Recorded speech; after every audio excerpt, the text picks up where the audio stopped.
Linaw naman ng Department of Justice na walang epekto sa impeachment complaint laban sa Vice Presidente kaugnay ng pagbabanta sa buhay ng Pangulo, First Lady at dating Speaker Martin Romualdez.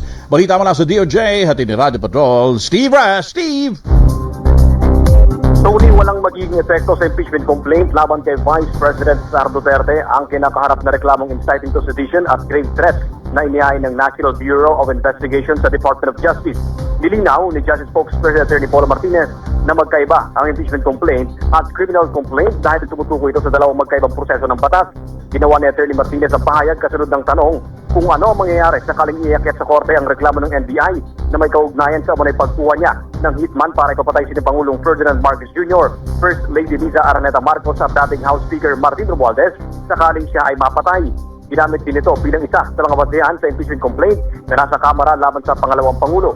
Unod ang kinumpirma ng DOJ na under review pa o inaalam pa ng panel of prosecutors kung tama bang iakit sa korte o ibasura mga reklamo at kung sapat ba ang ebidensya laban sa pangalawang Pangulo. Yan ang balitang kumpirmado. Sigurado, itong Radio Patrol, Steve Raz, DZMN.